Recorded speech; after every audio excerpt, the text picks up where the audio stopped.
আর কোয়েন না, নিজে গোসল করা হয় না, হে জ্বালায় বাঁচি না। ইন্দুর দ্বারে গোসল করা আবার নিকাল নইছি সকাল সকাল, দেখতেছি আপনারা।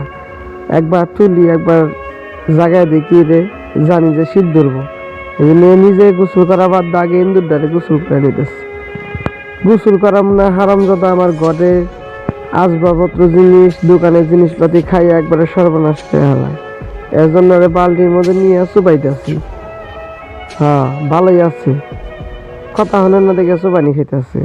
কত চুবানি যে খাবো, আরো যেতুর আর দম না যাবো সেতুরি খালি চুবানি খাবো, চুবানির মধ্যেই থাকবো, ঠিক না?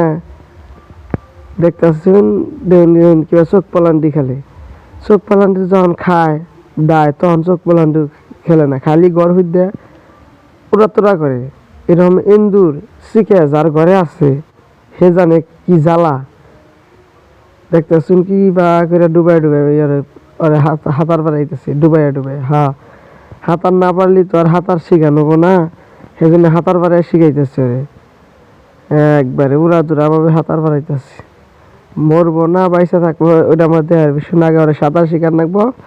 আর এই শীতের মধ্যে কেউ গোসল করে না, এই গোসল করা অনেক শিকার নাকবো আমার। এবার বালতির মধ্যে দিয়া নিচ্ছি, গোসল করবো না আবার।